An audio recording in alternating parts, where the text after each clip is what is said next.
Hello and welcome to Fat Kid Fit Bod. I'm your friendly neighborhood trainer, Noah Sage Zimmerman. I'm a professional personal trainer based in Los Angeles, California, and I help men and women build bodies that look and feel strong. This podcast will focus not just on physical health, but also mental health and the challenges that make it hard to prioritize your health. I'm here to tell you how you can eat delicious meals, travel, work, build strong relationships, be social, and live the life you want, all while building and maintaining a body you love. With the help of other professionals and people that prioritize health, I'm giving away my best practices and reviewing emerging research in health and fitness so you can feel your best, look your best, and live life to the fullest. Hello and welcome to Fat Kid Fit Bod, episode 2 of season 3. Today we have an exciting guest. Rockelle Jang is a PhD candidate working in the laboratory of Dr. Gina Poe, where she studies mechanisms of sleep, learning, and memory in animals and humans. Rockelle has served as a teaching associate and graduate student mentor for programs run by the UCLA Undergraduate Research Center. She was the recipient of the UCLA Department of Integrative Biology and Physiology Eureka Scholarship and the UCLA Training in Neurotechnology Translation Training grant in 2020, which supported research that led to the novel discovery that different areas of the brain can be in different sleep stages at the same time in humans. In her spare time, she enjoys training Brazilian jiu-jitsu, training her dogs, and selling delicious home-baked sourdough bread alongside her husband for their small business named Out of Thin Air. Everybody, please welcome Rocky. Yeah. How you doing today? I'm good. Thank you so much for inviting me here. Of course. Excited. I'm very excited to have you. So I know Rocky from jiu-jitsu. We both go to Yes. Torre, where we learn from the Fonseca brothers. Not only is she incredibly intelligent when it comes to jiu-jitsu, but she's also incredibly intelligent when it comes to sleep. So I've been wanting to have her on this podcast forever because, she's brilliant, and we've talked just a bit about the work she's been doing. But right now I know you're working on sleep and circadian rhythms and how it affects humans. So you want to tell us a little bit more about the work you're currently doing? Yes, I would be happy to. And Noah, there's too much praise. I'm not that smart. I am very hardworking. That is just we'll establish that. Yeah. So with my work right now, I guess the first thing that would be good to talk about is what is sleep and also what are circadian rhythms because they're related, but they're distinct. So sleep, when we talk about that, that has both kind of a behavioral definition as well as a physiology or body function definition. So with sleep, what makes it distinct from other states like hibernation and torpor and things like that, or even like a vegetative state being in a coma, is that it's rapidly reversible. I mean, depending on who you are, some people sleep like rocks, like my husband, but you can wake them up, out of sleep pretty easily. You have elevated arousal thresholds. It'll be harder to get your attention when you're asleep versus when you're conscious and such. And then as far as like what the brain and the body is doing, we segment sleep into the different stages. Most commonly talked about is non-rapid eye movement sleep, which is thought to be very restorative and necessary. And we'll be talking about that a lot through the podcast. Love it. And then we have rapid eye movement sleep, which is most commonly associated with dream-like states where your eyes are moving, you have muscle twitches. There's some disorders specific to rapid eye movement sleep where people act out their dreams when normally you have immobility of the body to prevent you from doing that. And so that's the sleep aspect of it. And then circadian rhythms, that is related to how your body, you have a clock within each cell of your body that times different processes throughout usually a 24-hour period. It can range a little bit more, a little bit less, depending on the individual. And basically there's a brain region that receives information from the environment, mainly through, or I should say the most characterized has been how light affects this brain region. And that in turn gives information to all of the other clocks within the different tissues and cells in your body that time different cellular functions. So that is the circadian rhythm. And the way that they, oh, go ahead. Yeah. I Just had a quick question. There's a question. couple terms that you Yeah. use that I don't know. You said Okay. torpor. What is torpor? Torpor. Yeah. Torpor. So that, okay. I guess I'll start with hibernation. So Okay. hibernation, probably most commonly thought of would be how bears hibernate through the winter.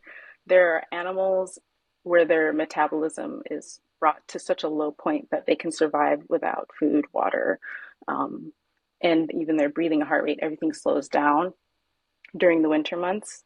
With torpor, that's kind of a shorter version of that, where there's some animals, we'll have to double check this during the fact check, but I believe the Siberian hamster goes through torpor, Mhm.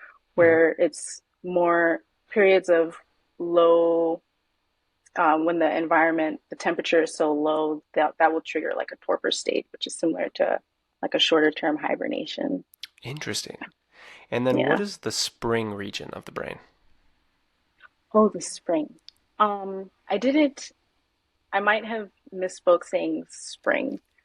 Sorry. Okay. What, Oh, in what uh, context was I referring that the part you were that talking about responds to rapid light? eye movement. Yeah, and light. How light affects. I thought you said the spring region of the brain, but maybe I misheard. So, so this region is called the suprachiasmatic nucleus. Okay. And what happens is when you're exposed to light, um, there are different sets of genes that are activated in that region that influence the different kind of body clocks, the different clocks that are timed in the different cells of your body. So the main takeaway for the circadian rhythm there is just that you have an internal clock that your body has, and then there's the environmental clock, what's going on in the environment. And in Mm. the optimal conditions, both are aligned, but there are times when they get out of sync, like when you travel or when we have daylight savings, situations like that. Yeah. Do you find that most people are out of sync with their circadian rhythm? Circadian rhythm. Circadian rhythm, thank you, because of like screen time, blue lights, and the fact that people often spend or stay up much later than after the sun sets. Yes, actually, it's pretty common, and what you'll hear a term that's thrown around more often these days is social jet lag because we'll have, specifically on weekends, we might change our schedule a little bit and we stay up later and we go out and maybe we wake up later too, we sleep in because we don't have work. And then that can lead to feelings of daytime sleepiness and fatigue. And that is because of the circadian disruption that we experienced, over the Mm, weekend. And our body clock is trying to get back into sync the following week. So yeah. got it. So, how does this all play into mental and athletic performance? Sleep So and being aligned or unaligned with your circadian rhythm. that is a wonderful question. Um, so recently, this project that I started working on was because the National Collegiate Athletic Association made changes in the, I want to say around 2020, 2021 to the different athletic conferences where at least UCLA and Stanford, I know are the specific schools, moved from being one conference to another. So they ended up moving to the Big Ten, which I'm from IU, we're in the Big Ten. So what ended up happening there is that they're going to be competing on the East Coast much more frequently. Mm. And also the East Coast teams will be competing more on the West Coast as well.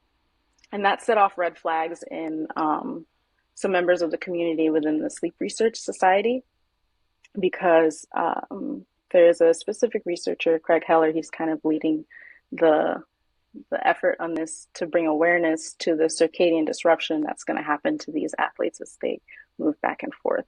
And it ties Mm. into, I mean, we'll probably end up talking about all these different topics, but definitely mental health is going to be affected as the students' rhythms are disrupted more frequently.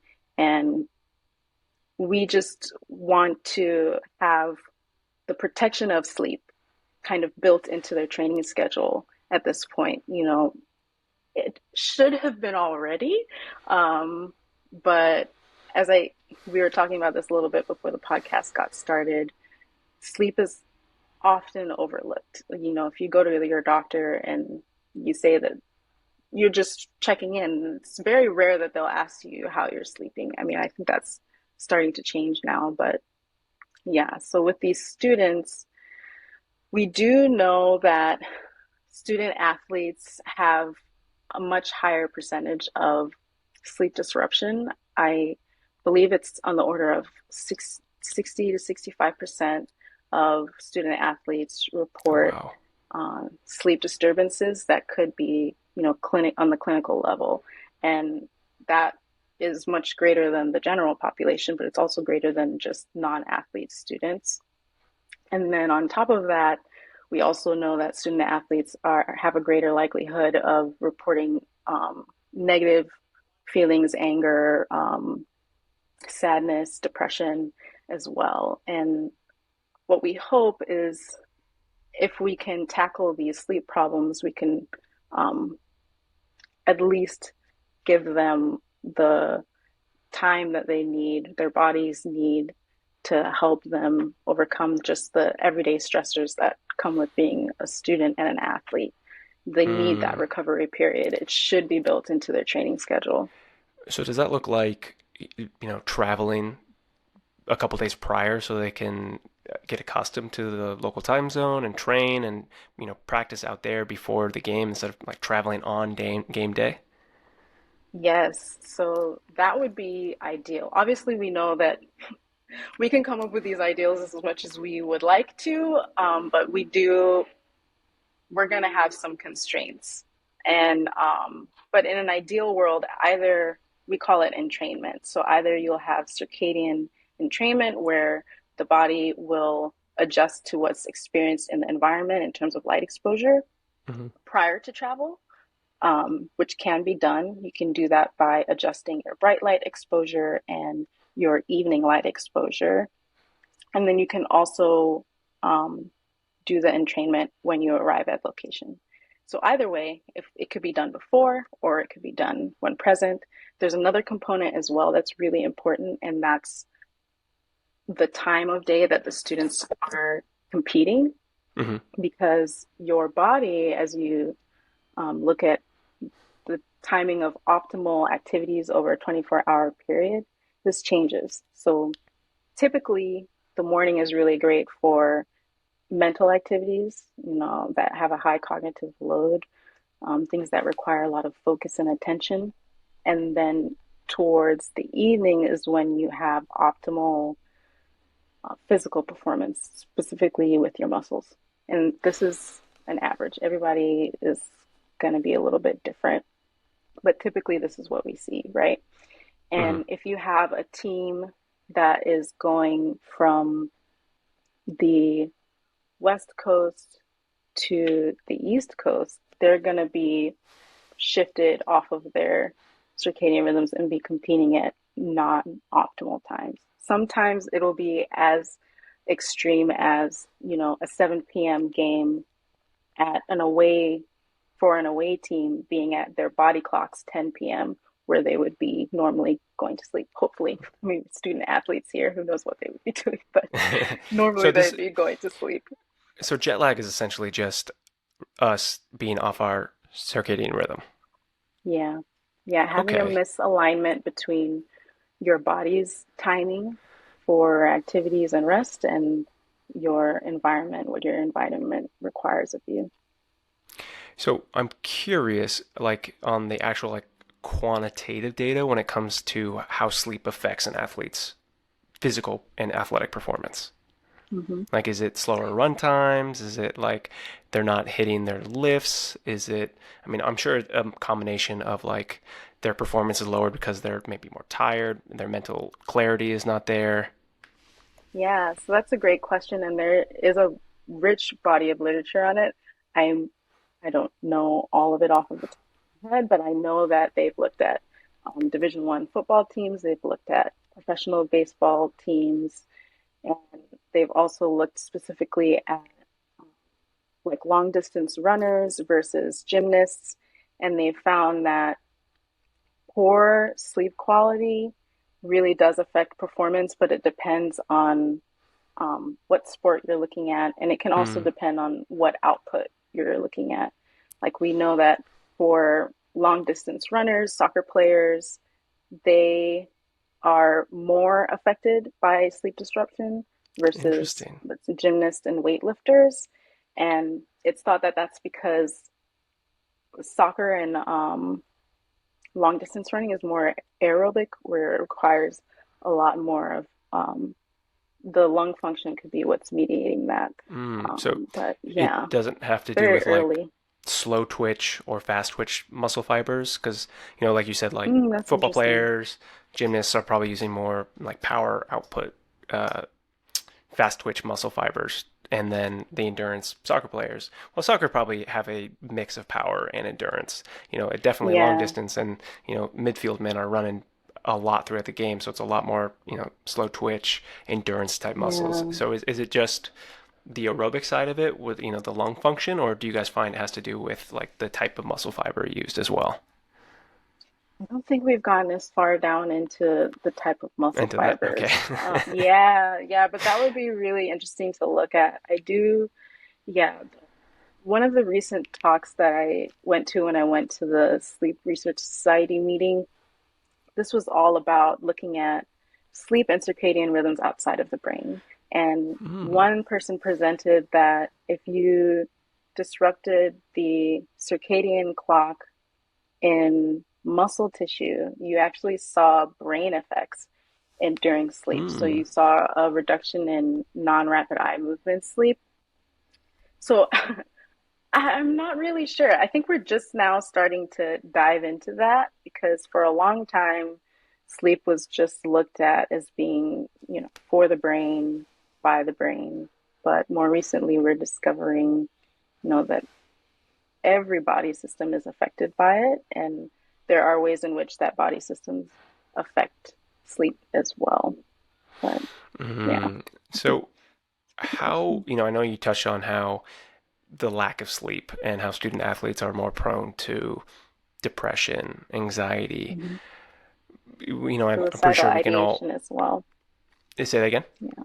Suicidal ideation as Oh, well. okay. Uh, Yeah. so I'm sure we've all had those days where we didn't sleep well and we go to work and we feel a certain kind of way. We feel more anxious. We feel more, maybe more blue. And Yeah. so, how am I going to phrase this question? You know, Inherently, how does sleep affect mental health?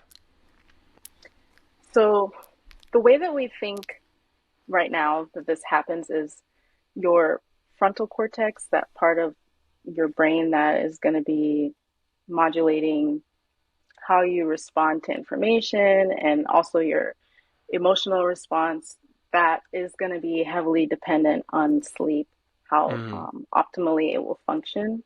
Because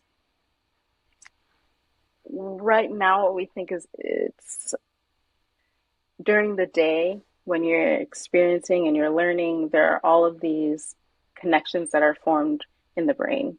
And what sleep is uniquely suited for is kind of helping clear out any, unnecessary connections, making really important connections stronger, clearing out debris from the brain. And that frontal cortex area seems to be really heavily affected by poor sleep and like shortened sleep. So mm, that could be one of the ways in which you end up feeling really poorly the next day is that brain area that is supposed to help be the seat of your decision making and how you respond in stressful situations that didn't get the recovery that was really necessary. And then other brain regions that are more associated with survival, they have heightened activity following mm. poor sleep. So I'm curious, I think we all know, high school students, middle school students, college students, I think we all know, at least associate at those ages, we're all a little bit more angsty, we're all a little bit more emotional. But I think it's Mm, also can think that, I didn't sleep that much in high school. I didn't sleep that much in college. mm, Is there a yeah, correlation behind, between that? Like, because obviously it affects our mental health. Um, yeah, and I'm just wondering, outside of going through like puberty and having all these crazy hormones racing through your body, do you yeah. think there's any correlation be just how kids are especially more angsty and their frontal With cortex? poor Kids sleep. always make stupid mistakes, stupid mistakes. How Yeah. much of that is just them being kids versus sleep? No, that's a really great question, and there is some evidence to show that poor sleep during adolescence leads to more risky behaviors. Mm. So one thing that um, sleep researchers really advocated for was later school start times. And in the past, I want to say in the past 10 years or so, we can also fact check this. Some schools starting their school start time later because what happens throughout development is your sleep demands change. So when you are in that adolescent phase, you actually experience a delay in your circadian rhythm where you want to wake up later and go to sleep later. And so, with Mm. school start times being much earlier than the an adolescent's biological clock, it was depriving them of sleep that they really needed. And I hope that more and more schools will adopt this. I should see where the state of this is right now. But yes, the short answer to The your short answer. question is that yes, sleep really does have an effect on decision making and emotional responses in adolescence.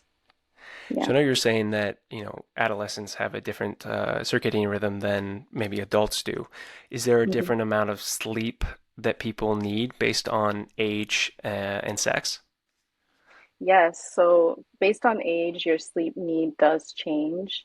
When you are young, when you're like an infant, you sleep, I want to say, I'm gonna have to double check the actual timing on that. The adolescent age sleep time is more recent in my brain. That is between 8 to 10 hours of sleep during adolescence.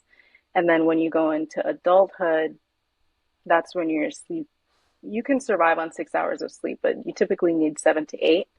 And Hmm. then as you get older, the amount of sleep you need, as far as research knows today, is even less, between 6 and 7 hours of sleep.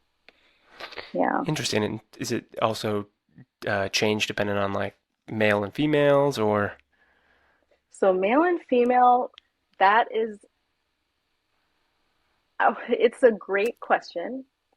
This is a new field of research, relatively recent, because for a long time women weren't included in these sorts of studies because our hormones confound, where they're viewed as a confounder, meaning that they weren't sure if what was influencing the study was their kind of their interventions like sleep deprivation or if it was our hormones. So they would just remove females altogether. And it's only Mm. recently that females were required to be included in studies, or you had to have a very good justification as to why you didn't include them. This is relatively new. What we do know at this time is that in female animals, this is something that I'm working on right now from data in our lab. In female animals, they sleep less depending on what stage of their cycle, their hormonal cycle that they're in. So when they're in a high hormone phase where they have lots of estrogen, they sleep a lot less. It's only recently that females started being included in these sorts of studies. And in our lab, what we have found is that in animals and rodents that we study, their sleep their sleep changes across their hormonal cycles. So that Hmm. when they have high hormone phases of the cycle, they sleep a lot less, but they're still getting good quality sleep. It's just shortened. And we think that possibly that serves a biological function. Practically speaking, they would be searching for a mate during that time so that they could reproduce. So it's possible that that's an kind of inherent biological mechanism. At the same time, in humans, um, I'm not as well versed in the human literature, but I do know that sleep quality, like a woman's self reported sleep quality, does tend to change across their menstrual cycle. And their objective measures of sleep may not. So that's an Mm. interesting area of research that's developing. Sarah Mednick at UC Irvine is kind of she's one of the main people looking into that line of inquiry right now. Her lab does pretty interesting work. So, I know we were talking specifically about women right now, but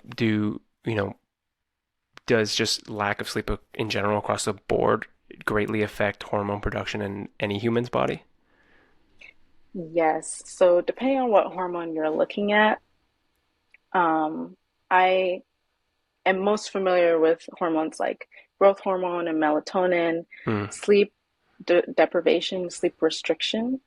Those can really affect how the amount of those hormones that are produced, and also the timing of when they're produced as well in the day. Hmm. Really Yeah, interesting. yeah. So, yeah, I'm just getting the sense that sleep affects everything.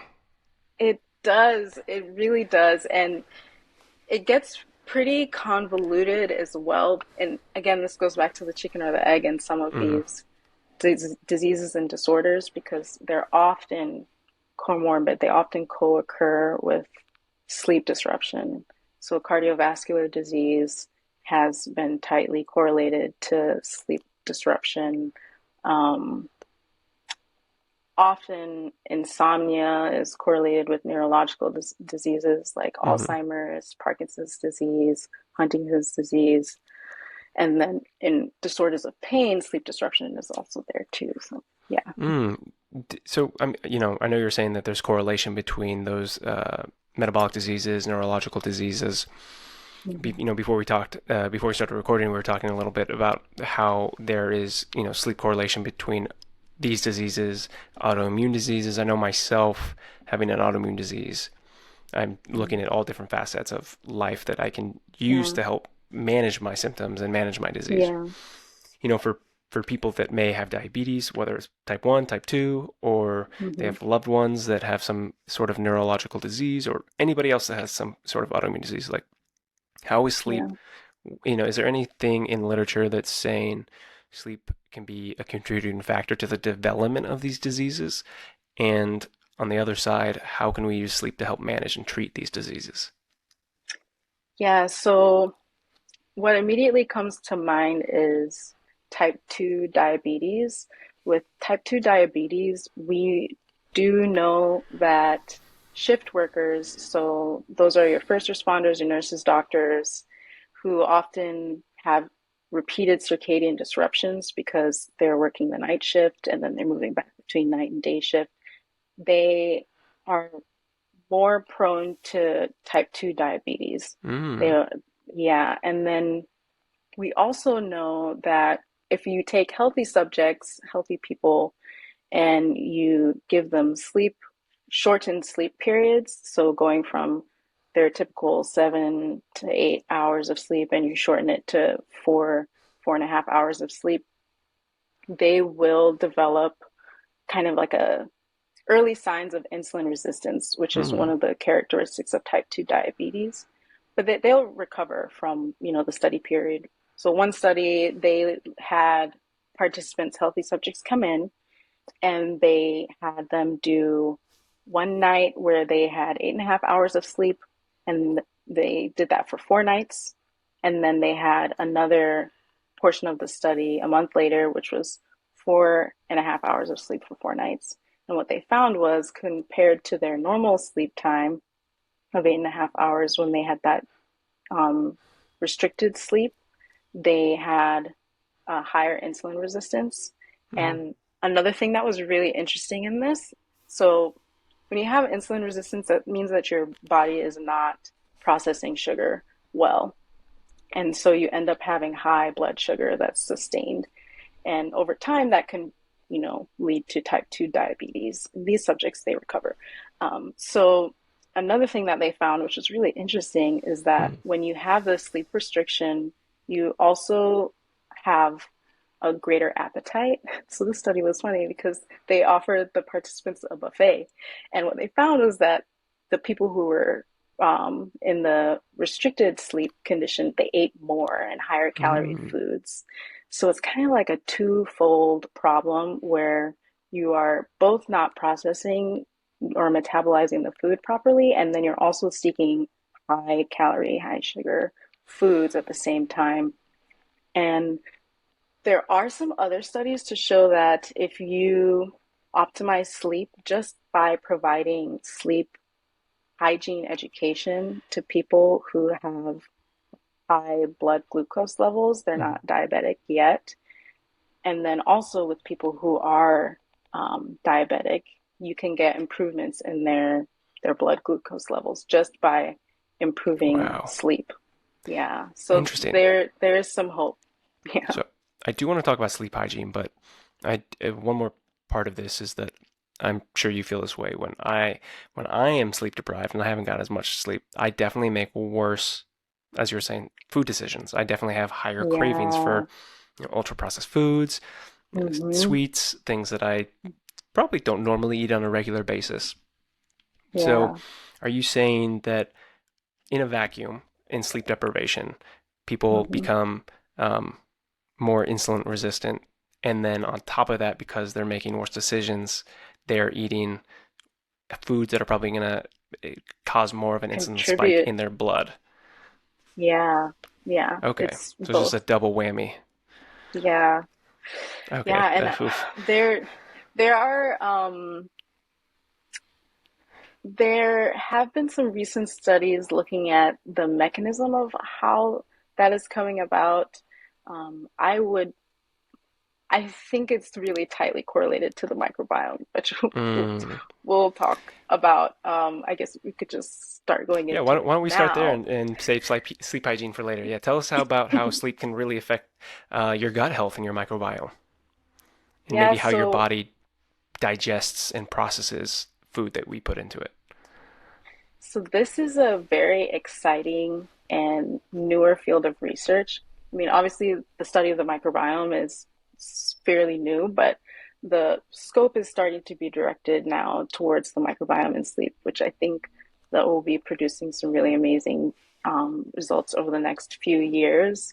Hmm. But what they found so far is that when you sleep deprive and sleep restrict animals, so this is in animals, you when you transplant the fecal matter from those animals that have been sleep restricted and then you put it in an animal that was sleeping normally, you get symptoms of, Whoa, daytime sleepiness, yeah, in those animals.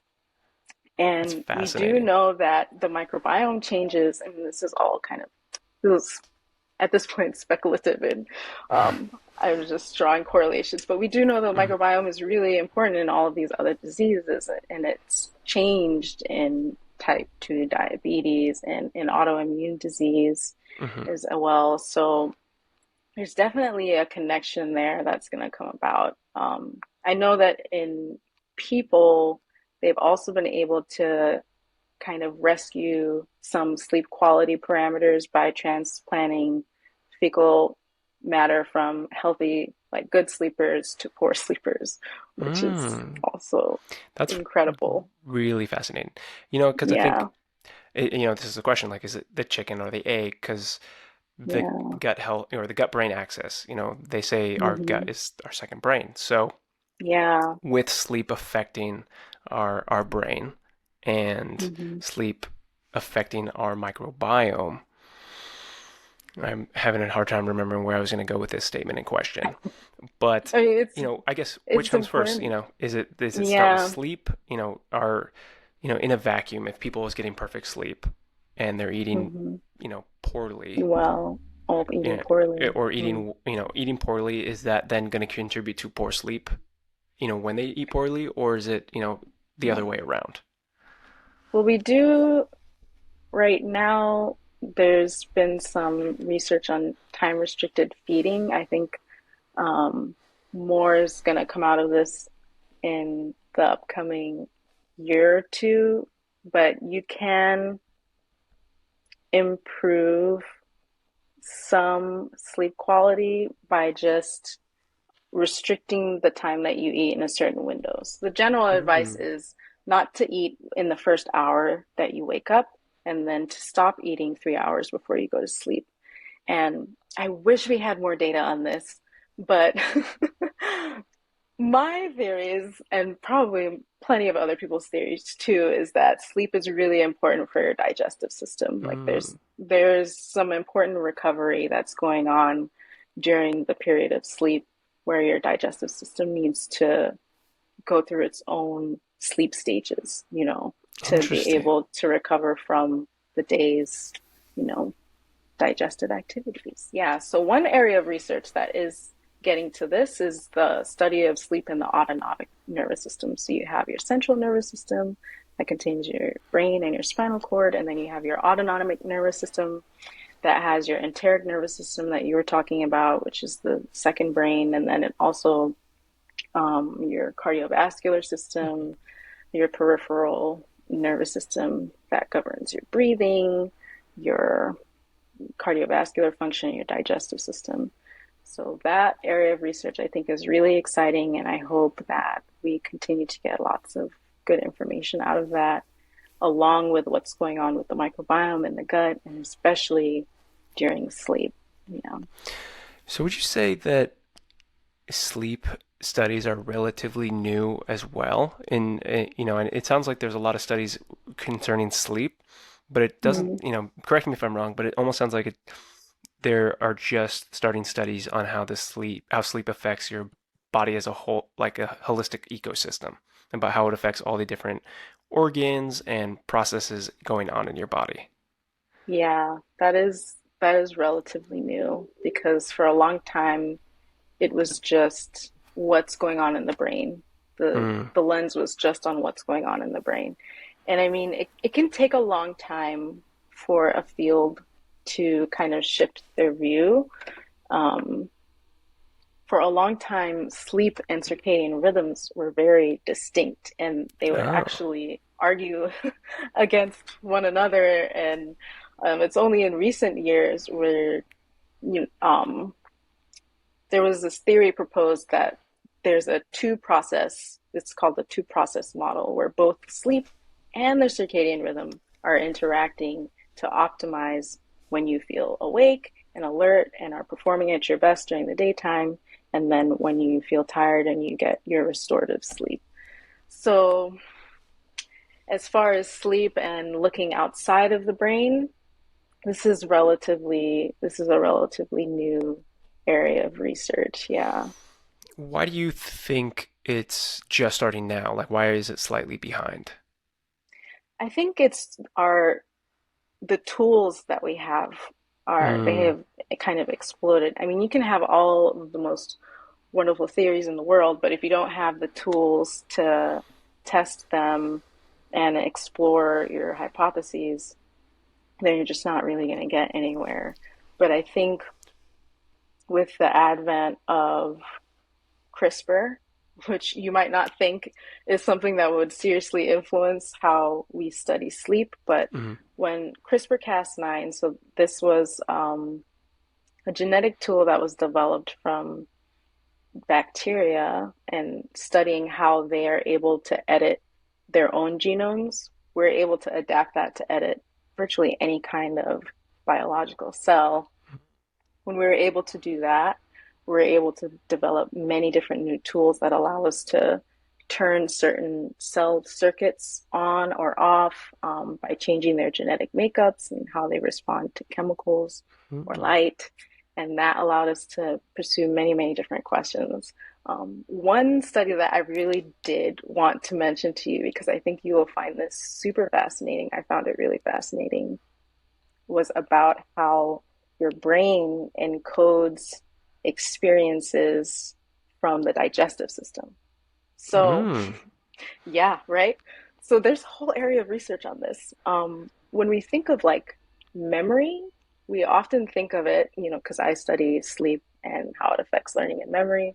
We typically think of everyday experiences in terms of, I meet someone new and I remember their face, I remember their Mm. name, or I remember where I met them. All of that has been pretty well established as being information that's encoded in the brain.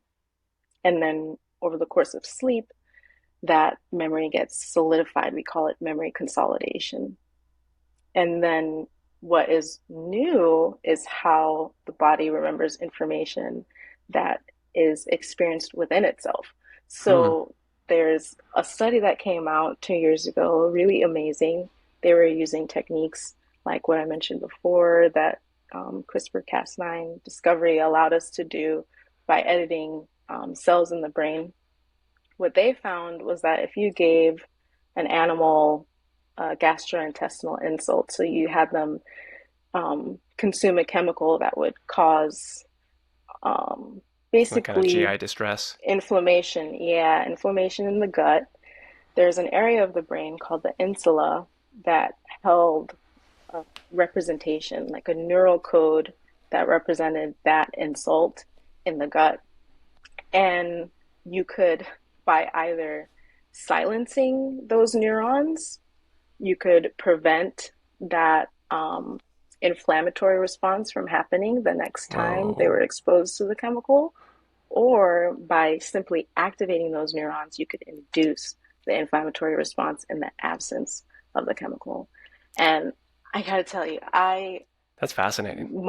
mind blown. Yeah, so this is not, it was new to me at the time that I saw it, but this is actually not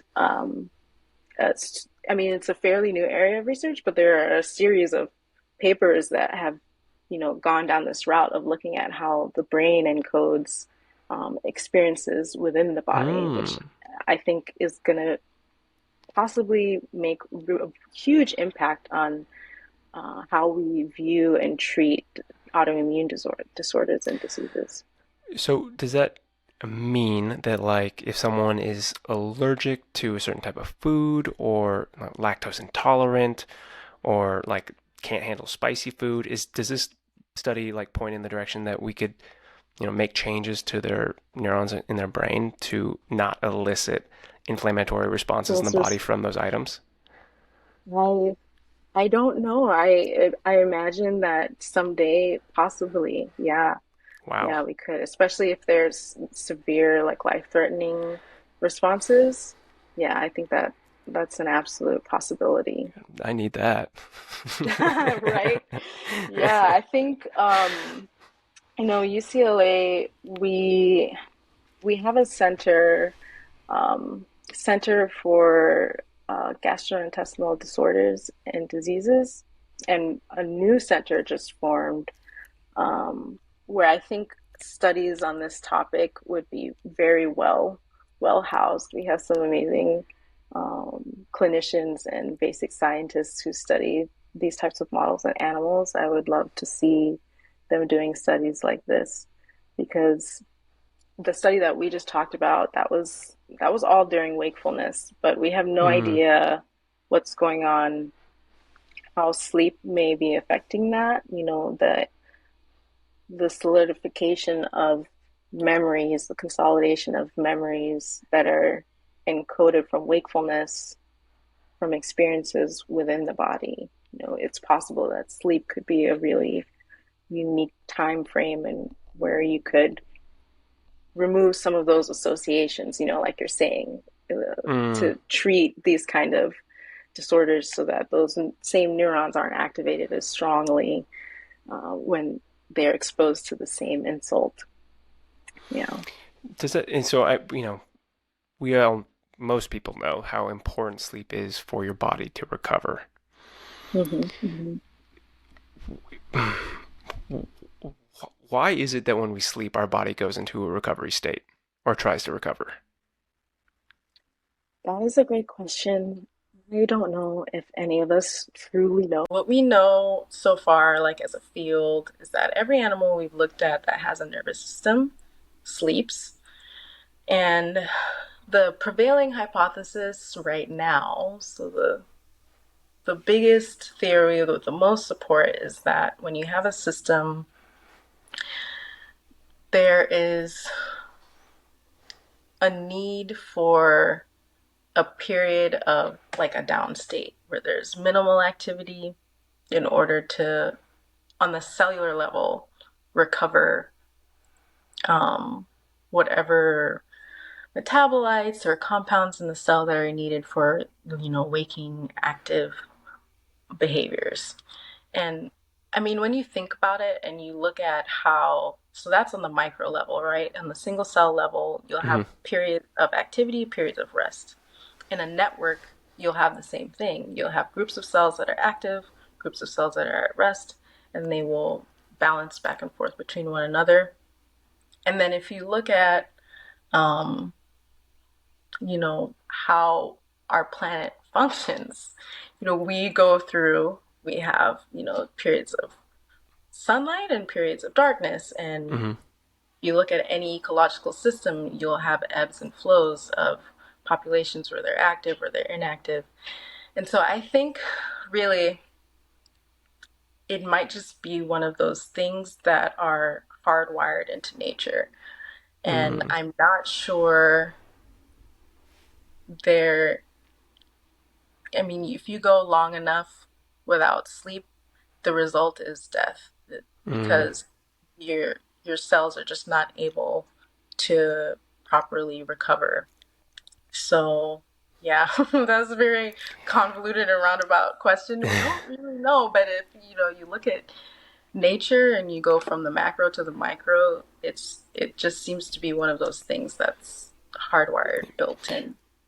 I think you have a great example, before we were talking about this, of why sleep is so important for recovery. Before this, you were telling me about your mom's diagnosis of brain cancer back in 2020 and told me a fascinating story about sleep. But you want to go into that and share? Yes. So back in 2020, my mom was diagnosed with glioblastoma, which is a very aggressive form of brain cancer. And during the period where she was experiencing symptoms as a result of the tumor and where it was located in her brain, we didn't know what was causing her symptoms at the time, which for her, her tumor was in the somatosensory cortex of the brain, which governs how you experience sensations. And she had lost all feeling on the left Mm. side of her body. And when she went into the hospital and they were trying to figure out what was going on, she was also experiencing some other symptoms, which may have just been due to the stress her body was going through. And that was she was having high blood pressure and she had an arrhythmia, so her heart was beating irregularly. And other than that, she was fairly stable. So when she was in the hospital overnight, they were checking her vitals. It was like every 20, 30 minutes, and it was interrupting her sleep repeatedly. And at this time, I knew that sleep was really important for cardiovascular health and um, your blood pressure.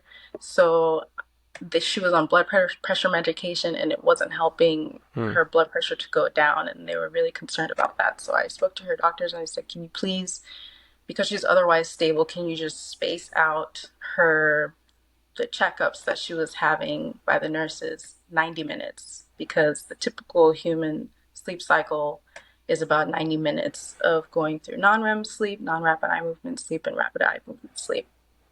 And that having that cycle be able to be contiguous, like one chunk at a time, is really important. So when they did that, they were able to see changes in her blood pressure. And as we talked about before, it doesn't take that much sleep restriction or sleep deprivation for you to see metabolic, cognitive, Mm. and cardiovascular changes. So that was just one example where, and my mom is doing fine right now. Sorry, I will just Good. I'm highlight that. glad. She's stable. Yes, Good. Good. she got her diagnosis. She went through treatment, which is a miracle. We're really grateful. But that's one instance where sleep can be really overlooked in an emergency situation. It's not necessarily being as important as, checking her vital signs and doing these cognitive tests to make sure she's alert. sleep might not be viewed as being very important, but it is very important. And it's something that should be built into the structure of, you know, any medical setting where possible. So yeah. I I have two questions. First, I would, thank God your mom's okay too, by the way. Very, very, very thankful to hear that. And you had mentioned the different stages of sleep, REM, Mhm. rapid eye movement. Can you go deeper into what is going on in our bodies, in our brain during those different stages of sleep? So in your brain, during non-rapid eye movement sleep, these are characterized by what we call slow waves. So these are about a half a second to a second periods of silence where the neurons are largely inactive, and then Hmm. periods of activity. And it fluctuates. So they'll have periods where they're quiet together and then periods where they're active together. And then you have some other sleep waves that are kind of tightly coupled to that. So when they're active, you'll also see something called sleep spindles, which are thought to be really important for learning and memory, and also for um, different mental processes. So Mm. those that kind of governs the non-rapid eye movement stage of sleep. Okay. And then you have the rapid eye movement stage of sleep, which is very, very similar to waking in terms of what the brain activity looks like. And it's almost impossible to distinguish without having some measure of muscle activity. Mm. So during rapid eye movement sleep, you have what's called muscle atonia, where you lose all of your muscle tone. That's why if you have ever fallen asleep in class or something, and your head starts to bob down, it's because you lose your muscle tone. And we, as far as what the body is doing, we do know that um, non-rapid eye movement sleep is very important for your parasympathetic nervous system activity. So you're always kind of teetering between sympathetic nervous system activity, which is going to be your fight or flight, your active responses, and then your parasympathetic nervous activity, which is going to be kind of the more calming, resting, governing system in the body. And slow wave sleep, non-rapid eye movement sleep, that's really intertwined with parasympathetic nervous system activity. Mm. And then you have um, rapid eye movement sleep. It's still a bit of a debate exactly what it's for. We have kind of nailed down with non-rapid eye movement sleep, when you restrict that, you see serious deficits in um, your different types of memory. Um, and then you also will see things like we've talked about, where you'll have altered metabolism following non-REM sleep. Um, but if you just target non-REM sleep and you inhibit a person's ability to go into non-REM sleep, and also you'll have some cardiovascular changes as well.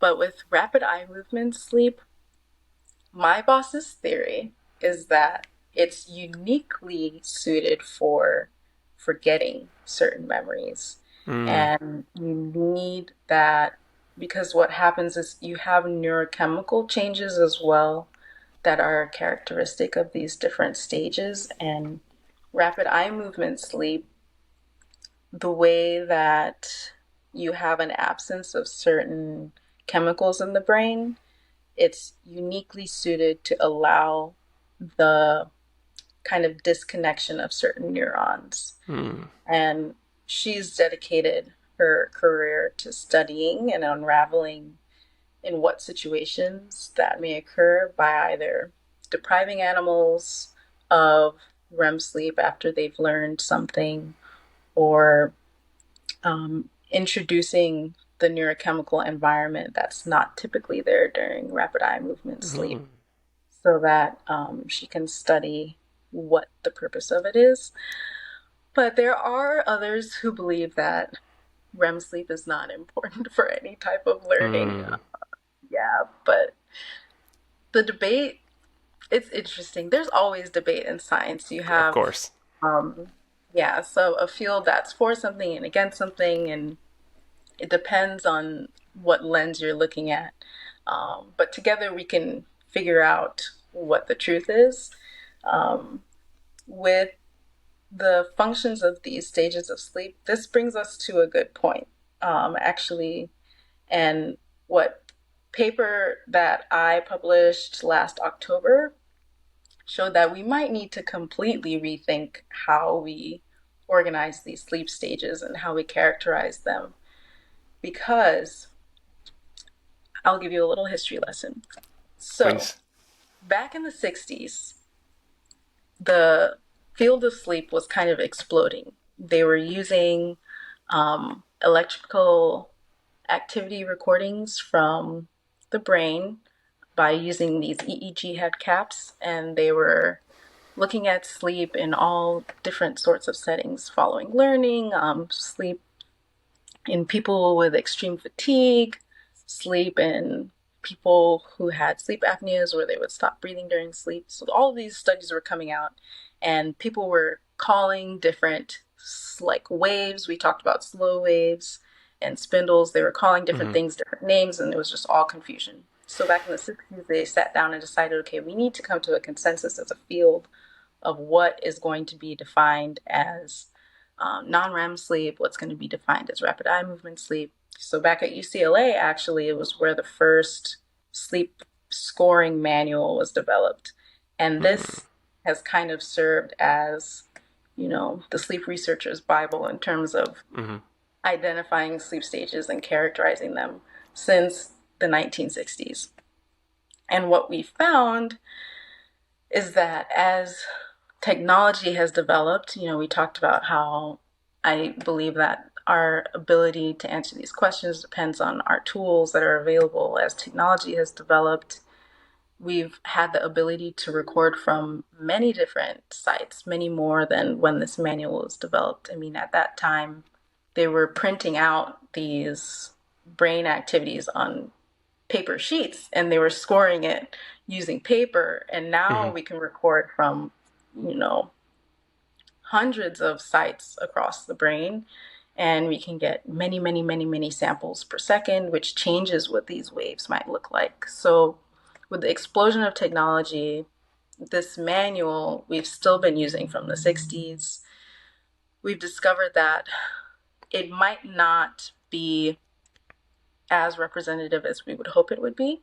And even the authors themselves who developed this manual back then, they said that they hoped it would evolve over time. But for some reason we were just kind of stuck to it as it is.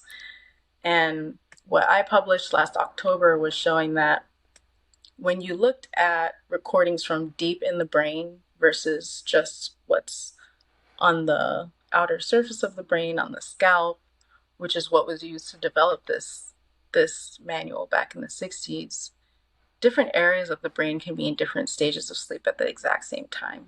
So we talked Mm-hmm. about how you can have slow wave sleep and non-rapid eye movement sleep. The assumption for a long time was that if you looked at sleep in one area of the brain and you used that, you said, okay, this is my representative channel for, and I'm going to analyze everything based on this area that I'm looking at.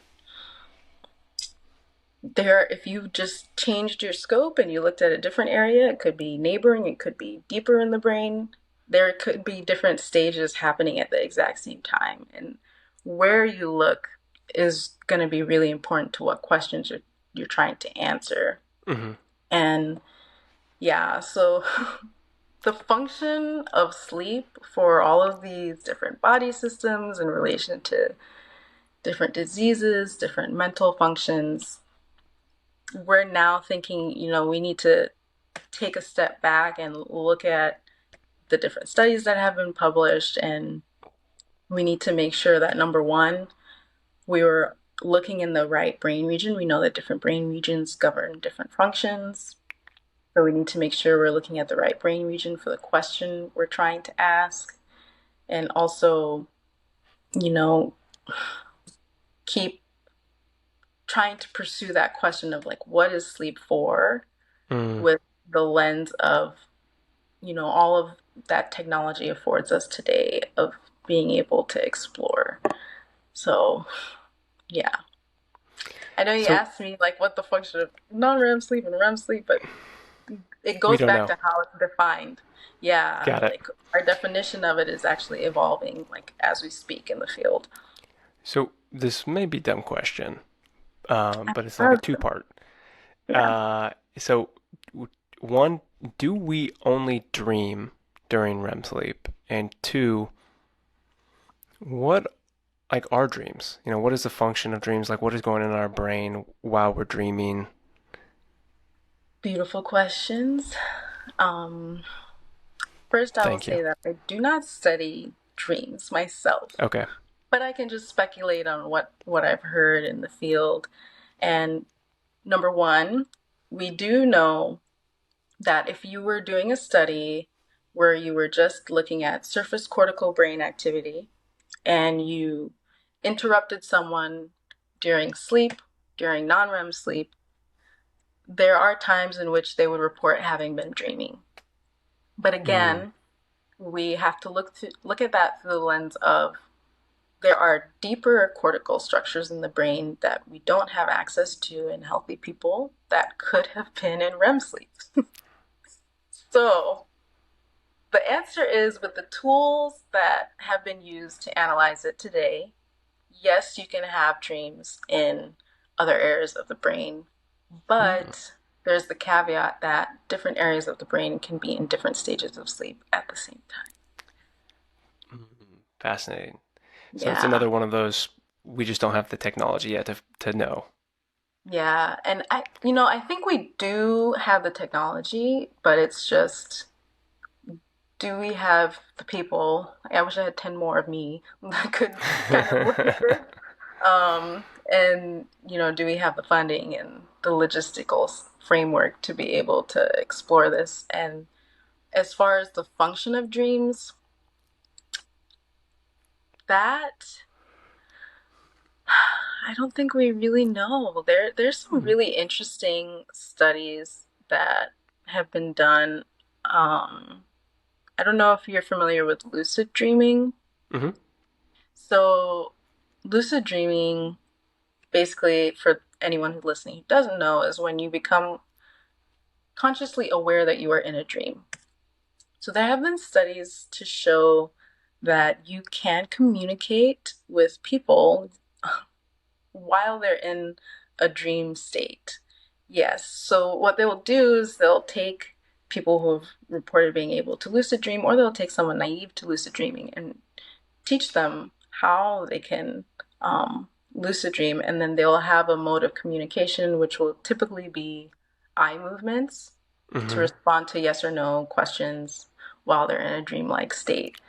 Oh. And I I hope that this line of inquiry will help us unravel why it is we dream.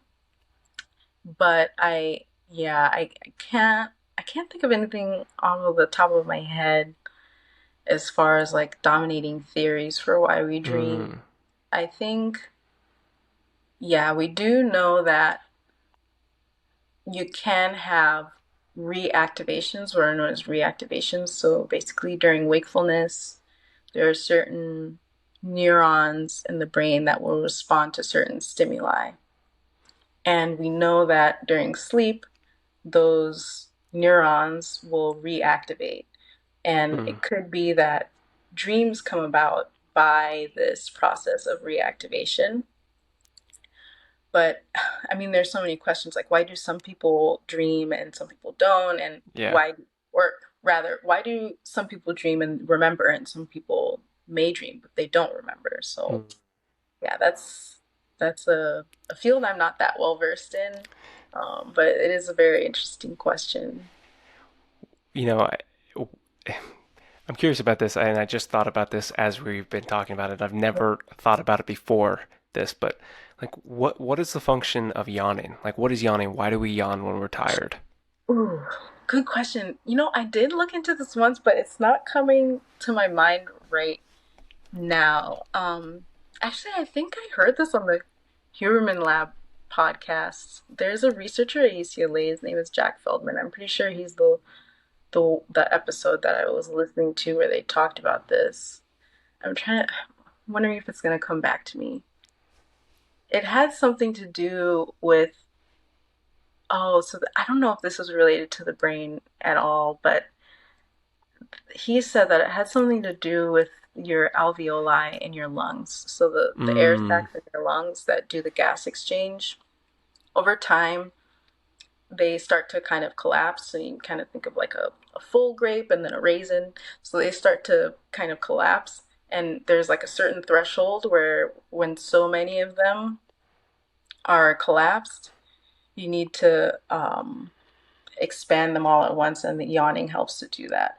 But I think mm. that's a little bit up for debate. I can't remember if he said that in terms of like this is known scientific fact, or if it was like this is something we've observed, but there may be something else going on there. I'm not sure.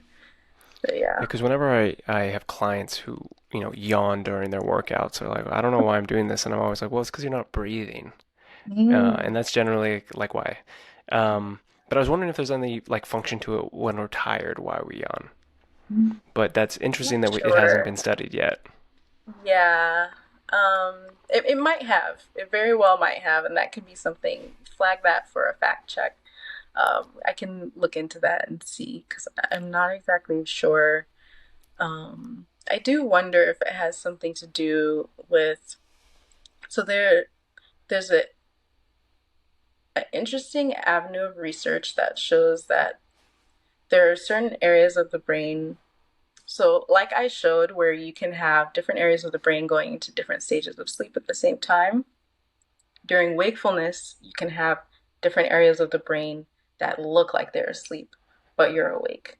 So it could have something to do with that. I have to Mm. look it up and see. Like, I'm not really sure, but yeah, that would be an interesting thing Okay. to look at. Is if there was any sort of correlation between the amount of, and I know exactly who I would email to ask this question to Okay. too. Awesome. His name is Awesome. Thomas Andrion. Yeah, he's shown that you can have different areas of the brain. They look like they're asleep, but the person is awake, and that is associated with their reaction times to certain tasks Hmm. that they're doing.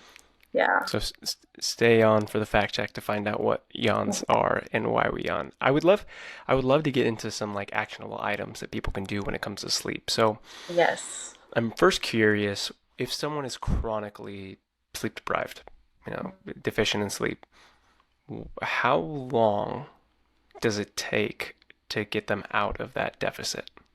And, is that just like sleeping X amount of hours every day, or is it like Yeah. just getting one day of restful sleep?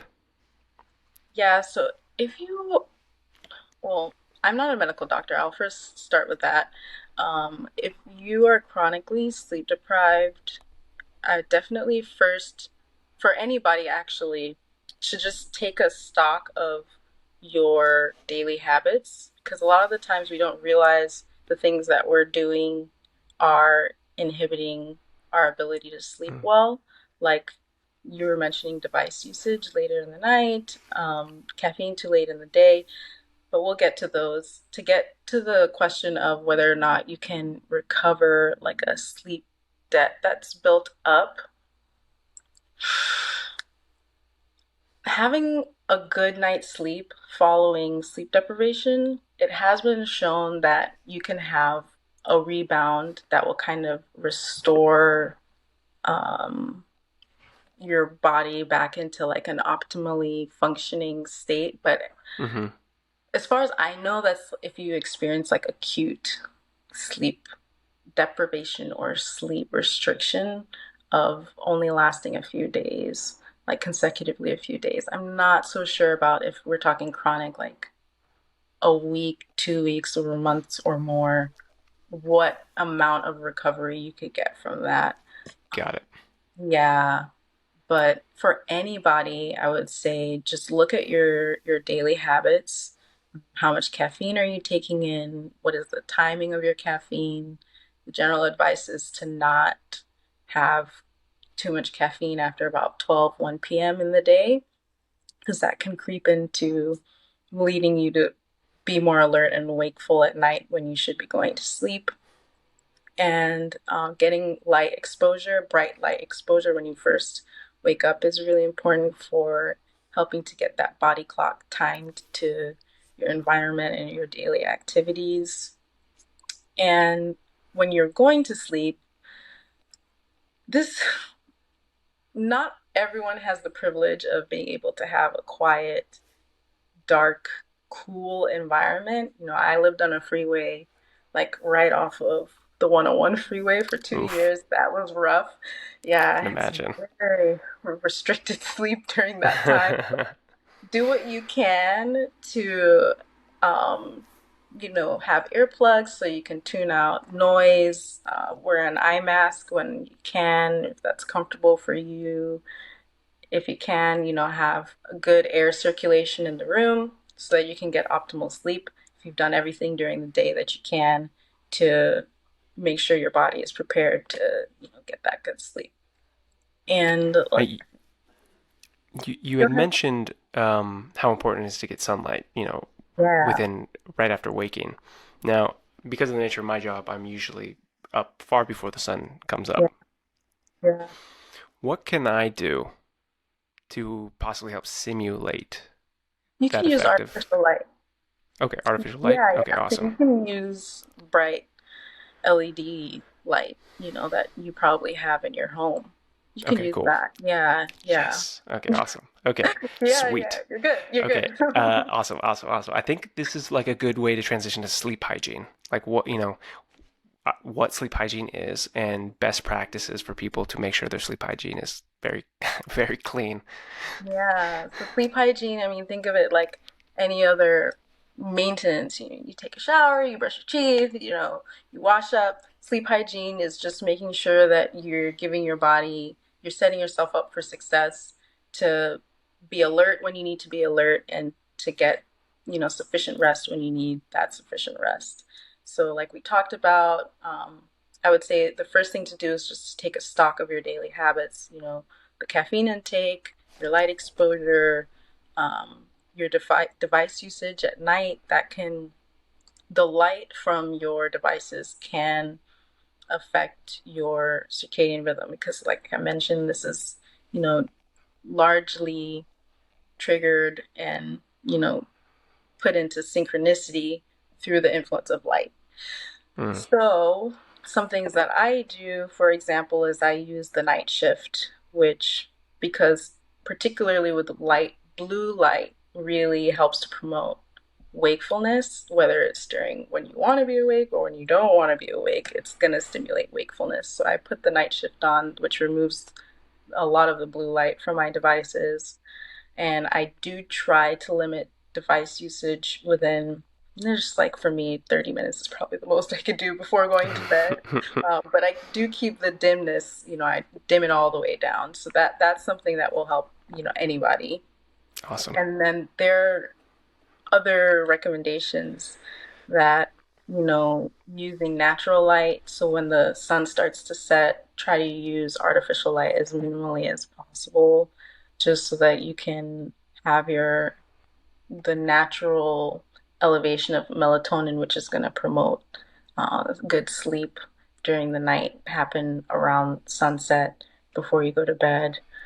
And yeah, I'm trying to think if there's anything else. I think like the caffeine intake is huge. If you can be mindful of that. If you can, if you feel like you really need to take a daytime nap and you have the ability to, daytime naps are fine.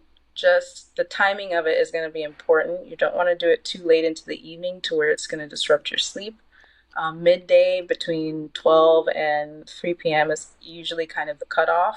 And then the timing of the naps, like how long your naps are, there are like optimal and non optimal. So 20 minutes is usually on the short end. That's the optimal window because you'll get that restorative non-REM portion of Hmm. sleep that comes first, but you won't go so deep into it to where you're in that deep slow wave part of sleep, which will make it difficult to wake up. So the Mm. early non-REM is good. You'll get some benefits from that. And then, or 90 minutes where you get a full Okay. cycle. Yeah, so you wake up at the end of your first rapid eye movement cycle of sleep, and then that will help. Going any longer, you run the risk of making it more difficult to wake up, waking up groggy, wanting to go back to sleep. Yeah. Got it. And in terms of supplementation, a lot of supplements people talk about when it comes to sleep health is magnesium and melatonin. Yeah. I've also heard lately how, taking extra melatonin actually doesn't help with sleep. I Mhm. haven't read many studies to verify that, and then how important magnesium is for, sleep supplementation. Which one is better? When can it be used for what? Yeah, this is something we'll definitely have to, check offline and look at the fact check. I Mm, do know for melatonin, what does matter is the release of it. So if it's fast release or slow release is gonna do better for you in terms of not only helping you to fall asleep, but also helping you to sustain sleep. Because if it's a fast release, then you're more likely to wake up intermittently throughout your sleep. And as far as the dosing, I'm not too sure on that. That's one of the things I'm going to have to look into. And for magnesium as well, I have heard that magnesium is good for really good for sleep. And, I can attest to that personally. And I know some other people who supplement with magnesium. But um, the studies, I know I've seen one. I'm gonna have to look at it because it's what made me decide to go with the particular supplement I have, which is mhm. something I put into the fact check as well. But yeah, those two are the main supplements that come to mind when thinking of sleep. But truthfully, just having a holistic diet where you can get all of the nutrients that you need. That's going to make sure all of these body systems are working in optimal condition is also going to help you to get optimal sleep. One thing that I didn't mention in terms of the sleep hygiene is that it's good to stop eating about a 3 hour window before you go to sleep. Mhm. But your digestive system does need that kind of rest period as well. So, yeah. And how important is movement, exercise, daily movement that comes to sleep, when It's it comes to sleep? important. Yeah, yeah, it's very important getting some daily movement in. We do know that exercise can, depending on the time of day that you do it, it can uh, enhance your non-REM sleep.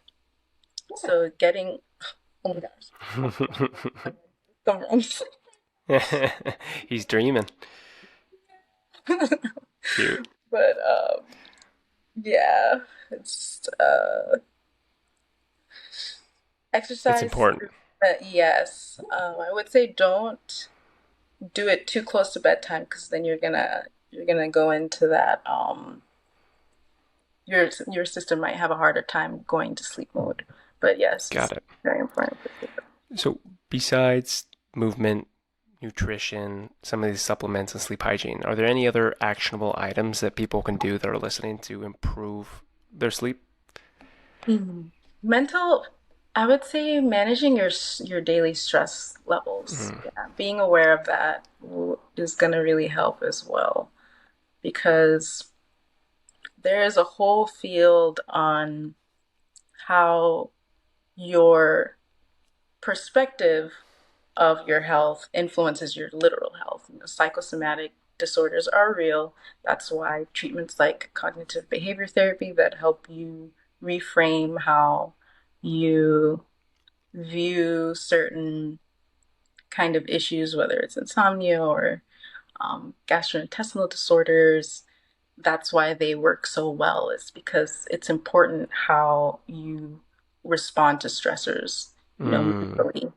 So taking an inventory of your mental health is also going to improve your sleep, and trying to find ways to manage your daily stress.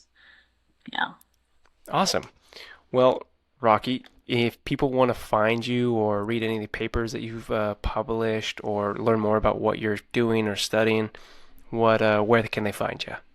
They can find me. I'm on Instagram, Awesome. Sleepy PhD, I because love I it. really sleep and I'm a pretty sleepy girl most of the time.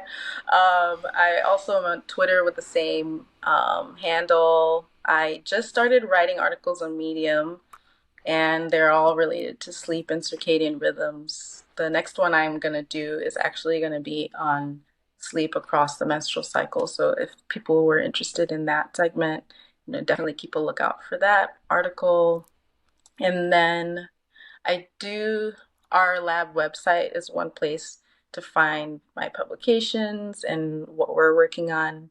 One thing that we didn't talk about was sleep and PTSD, which is one thing Ooh. that, yeah, my lab focuses heavily on. So if you just search Poe Sleep Lab, like Edgar Allan Poe, POE, Poe Sleep Lab, you'll find us. And yeah, there's so much in the sleep field, but yeah, Do you want to give us a little taster of, what the sleep and PTSD and what you're learning and studying? yeah. So we have several projects related to it. Some looking at sex differences, women are more likely to develop PTSD, and one thing that we believe is mediating that vulnerability in women to developing PTSD could be the hormones and how they change across the estrus or the Hmm. menstrual cycle, estrus cycle in animals, menstrual cycle in women. And so there's Mm. one graduate student in our lab who's spearheading that project. We have a rodent model of post-traumatic stress disorder, which she Oh, looks at, interesting. and sleep. We have another study that's more directly related to clinical practice, and that's in looking at the timing of propranolol treatment. So, propranolol is a drug that's typically given to people who are going through treatment for PTSD. They will have re exposure therapy, so they'll be exposed to one of, or maybe several of the things that trigger their responses, and then they'll be given propranolol, but it's usually timed just to wakefulness and whatever therapy session they're going through. And what we're Hmm. looking at is if you time propranolol administration to sleep, if you can get better outcomes. So that's something our lab is working on right now as well, and we've gotten some interesting results where you can dampen down that fight or flight response when exposed to the stressful environment after the stress has been Hmm. removed if you time the propranolol relative to sleep. So, yeah. Fascinating. Yeah. Fascinating. So does that have to do with like, you'll hear stories of like combat veterans waking up during sleep having a full PTSD episode? Is that kind of related to you said pampanol? Propranolol.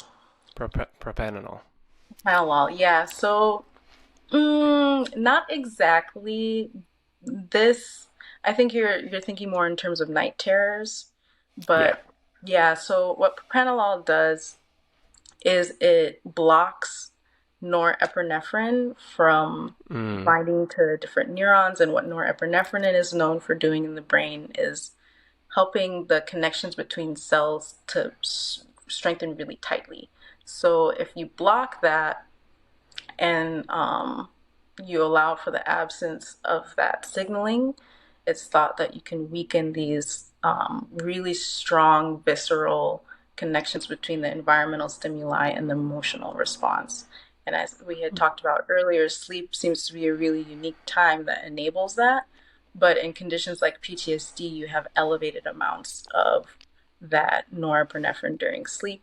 So if you can inhibit that, also combined with therapy with a professional, you can hopefully see some beneficial results more so than if you ignored sleep in the clinical context of that treatment. So fascinating.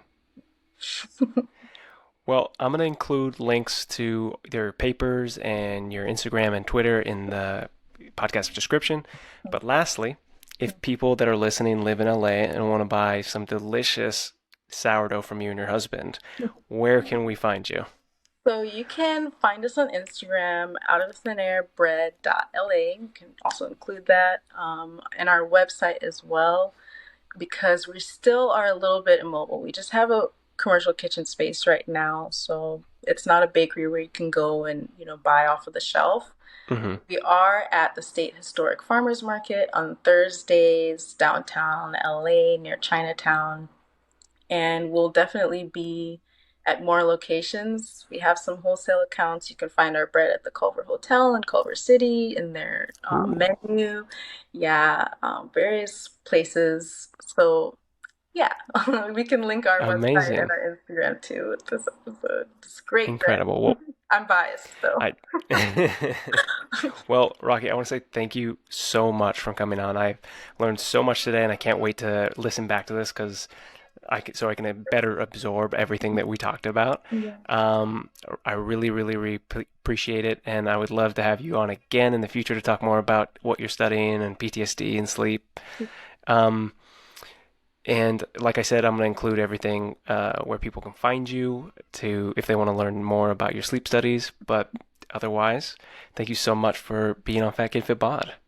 Thanks so much for having me. This was Of course. See you next time. All right, guys. Welcome to the fact check. I hope you really enjoyed listening to that episode about sleep. I know I did, and I know just like the last episode, I'm going to have to go back and listen to it over and over again, taking notes. So I sent this to Rocky post recording and gave it a chance for her to re-listen to it and, add or check anything that she had said. And I have a list, so we're just going to go through it real quickly, just so the both of us are ensuring that we're providing you with the correct information. So at a certain point during the podcast, I had asked Rocky about why we could potentially be yawning, and she had mentioned that she had heard something on the Jack Feldman episode of the Huberman podcast, which she says you should listen to anyways, and I have it on my list of episodes that I need to listen to. But what they were describing was what we know about why we sigh. So that wasn't the answer to the question, but the prevailing theory for why we yawn is that its main function is to cool the brain. So it serves as a thermoregulator, helping to regulate the brain temperature. And this would explain why clients, I mentioned that my clients tend to yawn during sessions. So this would explain why clients, or if you're working out, may tend to yawn during workout sessions because their core body temperature and brain temperature are elevated. And there's also evidence that people who have disorders with abnormal body temperature also have abnormal yawning behaviors. In the description below, Rocky sent me a review paper, so the link will be there for you guys to read if you want. Another thing she also caught and wanted me to touch on was that she said she was incorrect when she said there was a study that did a fecal microbiota transfer, which is an FMT, between good and poor sleepers. What the authors actually did was they performed a fecal microbiota transplantation between healthy subjects and those with IBS, so irritable bowel syndrome. And they found that this led to improvements in sleep, depression, anxiety, all three of those across the board. They also showed some improvements in their GI system, so their gastrointestinal symptoms as well. There's also going to be a citation for this study below. Unfortunately, there is a paywall, so if you do want to read it, you'll have to fork up some cash to read it. But there's also a more recent review on the microbiome and sleep, which the citing of that paper is going to be as low as well. At the beginning of the podcast, there was a word that Rocky had said, torpor, and I asked what it meant. And basically, it's just, as she says, it's just a state of physical or mental inactivity. It's like lethargy. And it's not just the hamster. Hummingbirds and squirrels are also examples of common animals we see that experience torpor. We also want to talk about the NCAA conference changes. UCLA and USC were moved to the Big Ten Conference. She said Stanford, which there's been discussion about, but it's not official. The decision for UCLA and USC to move conferences was made official in 2022, and it goes into effect in 2024 season, so next year. She also wanted me to point out that when we were talking about sleep disruption affecting sex hormones, sleep and circadian disruptions affect both male and female hormone production. So in females, sleep and circadian rhythm, disruption can cause irregular periods and reduce fertility through hormonal imbalances. Sleep and this is such a word to pronounce for me sometimes. Circadian disruptions in males can lower testosterone levels and affect sperm quality. If you can hear some tip-tapping around, I made the mistake of leaving Butter here in the office with me. Butter, buddy, go over there. Sit, stay. Good boy. Okay, sorry about that. I might leave that in there. So sleep and circadian disruptions in males can lower testosterone levels and affect sperm quality. And just like melatonin and growth hormone, sex hormones have their own circadian rhythms, and disrupting them can affect hormonal and reproductive health. When we were talking about supplements, she wanted me to retouch on magnesium. So magnesium, specifically magnesium L-threonate, has been shown to improve cognition in adults. And this particular magnesium compound has the ability to move readily across the blood-brain barrier. So it is more available to the cells of the brain than other magnesium compounds. Now, there's not enough evidence right now to support or refute whether magnesium supplements improve sleep. People should be cautious supplementing with magnesium because side effects like diarrhea, nausea, and vomiting can happen if they're taken in too high of doses. And with most supplementation or medication, you really should consult with your doctor before taking. And if you're eating whole foods, you're going to get, mostly enough nutrients that is optimal for your health. And, magnesium is readily available in protein and foods like fish, leafy green vegetables, and whole grains. Another thing we touched on is when we were talking about the difference between slow and fast twitch muscle fibers. And how sleep affects them. Specifically, that there's not enough research that's been done to be able to differentiate whether sleep affects slow and fast twitch muscle fibers differently. But, we both agreed that there should be a study about this because it'd be really, really, really interesting. The last thing that she wanted me to point out is individual variability. One thing that she felt like she didn't emphasize much was that although there are general patterns in people's sleep needs and best practices that help optimize the sleep-wake cycle, everybody's different. So it's up to you as an individual to identify what works best for you. And if you as an individual is doing everything they can to set themselves up to get good sleep when they need to sleep and feel awake and alert when they need to feel awake and alert, it could be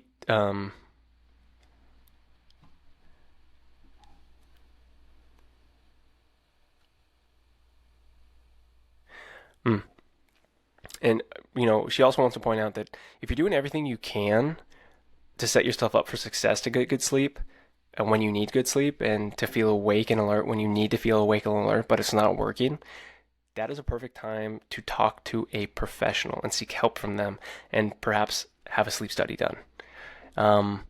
That is the fact check. I hope you guys enjoyed the podcast and these clarifying points. Otherwise, stay tuned for the next episode next Friday. Thank you so much for listening. Catch you guys next time. Thank you everyone for listening. I hope I have inspired and motivated you. I hope your inner fat kid is more proud of you today than they were before this. Fitness is a journey everyone should start, but no one should finish. So whether you're continuing or starting yours, I am so glad that we get to be a part of each other's. With fitness, Noah.